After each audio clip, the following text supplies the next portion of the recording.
What if I told you that an entire advanced civilization, a marvel of engineering and wisdom, vanished beneath the waves in a single day and night of misfortune? What if everything we thought we knew about ancient history was just the surface, and a far greater story lies buried in the deep? This isn't a Hollywood blockbuster. This is the enduring mystery of Atlantis. For centuries, the tale of a lost island continent has captivated philosophers, explorers, and dreamers. But was Atlantis real, a sophisticated empire swallowed by the ocean? Or is it merely a myth, a cautionary tale spun by a great thinker? Today, we dive deep, sifting through the legends, the theories, and the tantalizing clues.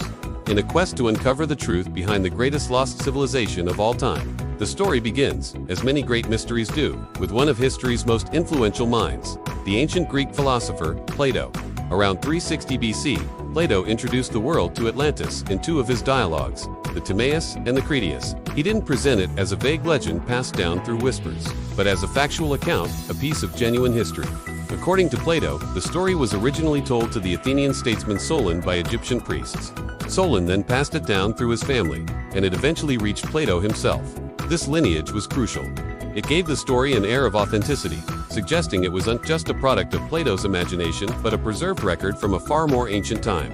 In these dialogues, Plato paints a vivid picture of a magnificent island nation. Atlantis, he wrote, was located beyond the Pillars of Hercules, the term ancient Greeks used for the Strait of Gibraltar. This placed it out in the vast, unexplored Atlantic Ocean. The island was a paradise, larger than Libya and Asia Minor combined, blessed with incredible natural resources. Exotic fruits, fragrant herbs, and abundant forests covered the land. The ground was rich with precious metals, including a mysterious gleaming metal called orichalcum, which Plato described as second only to gold in value. Elephants roamed its plains, and its people, descended from the sea god Poseidon himself, were virtuous and wise. The heart of the empire was its breathtaking capital city, also named Atlantis. Plato describes it with architectural precision. It was built upon a mountain and surrounded by concentric rings of land and water, connected by massive canals and bridges. At the very center stood a grand temple dedicated to Poseidon and his mortal wife, Callisto. This temple was a wonder to behold, clad in silver, with pinnacles of gold. Inside stood a colossal golden statue of Poseidon, driving a chariot pulled by 6 winged horses, its roof made of ivory and adorned with gold, silver, and orichalcum. The city boasted bustling harbors filled with triremes, public baths fed by both hot and cold springs, and a powerful, disciplined military. For generations, the Atlanteans lived in harmony and prosperity, ruling their own island and extending their influence over parts of Europe and Africa. But, as with all great tragedies, pride came before the fall. According to Plato's account, the divine nature of the Atlanteans became diluted over time as they intermingled with mortals. Greed, ambition, and a lust for power corrupted their once noble souls. They abandoned their virtuous ways and sought to conquer the known world. Their hubris led them to launch a massive, unprovoked attack against Athens and the other Mediterranean states. It was a clash of titans, the aggressive, materialistic power of Atlantis against the noble, disciplined society of ancient Athens. The Athenians, though outnumbered, fought valiantly and repelled the invasion, liberating the lands Atlantis had conquered. Then, disaster struck. In the wake of their military defeat, a terrible cataclysm befell the island nation. Plato's words are chilling and absolute, but afterwards there occurred violent earthquakes and floods, and in a single day and night of misfortune, all your warlike men in a body sank into the earth, and the island of Atlantis, in like manner, disappeared in the depths of the sea. In one swift, brutal moment, the entire civilization, its magnificent cities, its powerful army, its accumulated wisdom was gone, swallowed by the ocean, leaving behind nothing but a muddy shoal, an impassable barrier where a great continent once stood. And with that, the name Atlantis passed from history into legend. For centuries after Plato, the story of Atlantis was largely regarded as just that, a story. Most of his contemporaries and followers, including his own student Aristotle, believed it was a fable, a powerful allegory created by Plato to illustrate his philosophical ideas about the ideal state. In this interpretation, Atlantis represents the corrupt, decadent, and overly ambitious empire, while ancient Athens represents Plato's vision of a perfect, just, and morally upright society. The story serves as a cautionary tale, a warning against imperial hubris, materialism, and the loss of virtue. The dramatic, cataclysmic ending was simply a narrative device to emphasize the ultimate failure of a society that had lost its way. This view held sway for nearly 2,000 years, with Atlantis relegated to the realm of fiction. However, the 19th century saw a dramatic shift in perception. The age of exploration and the rise of new scientific fields like archaeology and geology breathed new life into the old legend. People began to wonder, what if Plato wasn't just telling a story?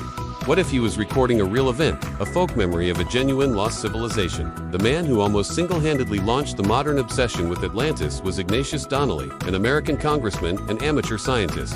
In 1882, he published Atlantis, the Antediluvian World, a book that became an international bestseller. Donnelly argued forcefully that Atlantis was a real place, the cradle of all known ancient civilizations. He claimed that the gods and goddesses of Greek, Norse, and Hindu mythology were actually the kings and queens of Atlantis, and that its survivors had spread across the world after the cataclysm, bringing with them the secrets of agriculture, metallurgy, and language. He connected Atlantis to everything from the pyramids of Egypt to the ancient cultures of the Americas, proposing it as the one single source of all human advancement. Donnelly's book ignited a firestorm of speculation that has never truly died down. Since then, countless theories have been proposed about where the lost continent might be found. The search for Atlantis has become a global scavenger hunt. Some have looked exactly where Plato said to look, in the Atlantic Ocean. Theories have pointed to the Azores, the Canary Islands, or the Bahamas, suggesting they might be the mountaintops of a sunken Atlantean continent. The peculiar underwater rock formation known as the Bimini Road, discovered off the coast of the Bahamas in the 1960s, was hailed by some as a remnant of an Atlantean highway or harbor wall, although geologists largely agree it is a natural phenomenon. Other theories have shifted the search away from the Atlantic. One of the most compelling and scientifically plausible candidates is the Greek island of Santorini, known anciently as Thera, around 1600 BC. Thera was home to the highly advanced Minoan civilization. The island was devastated by one of the largest volcanic eruptions in human history, an event so massive it caused the center of the island to collapse into the sea, forming a giant caldera. The eruption triggered colossal tsunamis that would have decimated coastal communities across the Mediterranean. The parallels to Plato's account are striking. A powerful island civilization, advanced in art and trade, destroyed by a sudden natural disaster involving the sea.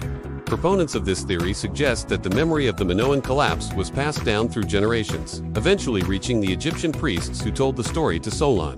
The details, like the location and the timescale, may have been distorted over the centuries, but the core eventa, sophisticated island culture, wiped out by a cataclysm remained. But the list of potential locations doesn't end there. Researchers have proposed sites as diverse as Antarctica, suggesting Atlantis was a temperate land before a pole shift froze it over. The coast of Spain, near the modern Donana National Park, where satellite imagery has revealed strange rectangular features submerged in the marshlands, and even places like Ireland, Sweden, or the Caribbean. Each theory draws on different interpretations of Plato's text, aligning the geographical clues with local legends or geological evidence. This frantic search, however, often overlooks a critical point. Plato is our only primary source. Every single book, documentary, and theory about Atlantis is ultimately an interpretation of those few pages in his dialogues. And without a second, independent source, or the discovery of a definitive artifact and inscription reading, "Welcome to Atlantis," or a piece of that mythical orichalcumene remains a story rooted in a single ancient text. So, where does that leave us? Standing on the shore of a vast ocean of mystery. On one hand, we have the powerful argument that Atlantis is a myth, a philosophical tool masterfully crafted by Plato. It's a parable about the eternal conflict between order and chaos, virtue and corruption, and the terrifying consequences of unchecked ambition.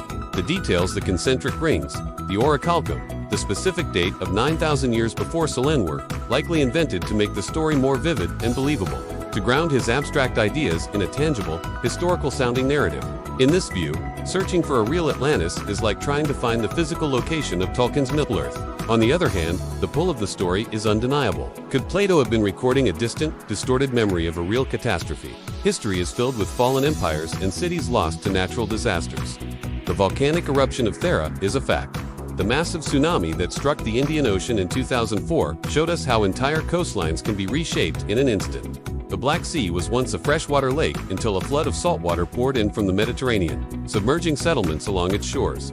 The memory of such a traumatic event could easily have survived for centuries, morphing into legend before being recorded by Plato. Perhaps Atlantis wasn't a continent in the Atlantic, but a smaller, yet no less significant, civilization lost to the waves of the Mediterranean or some other sea.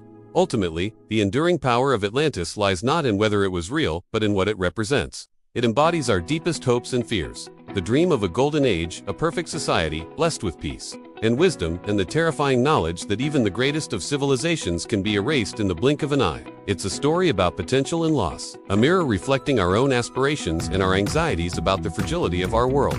Whether it's a sunken continent resting in the abyssal depths or a lost city of the mind, Atlantis will continue to haunt our collective imagination. It is a puzzle etched into the human psyche, a siren call from the deep, forever daring us to search for the worlds we have lost and to wonder what secrets the ocean has yet to reveal.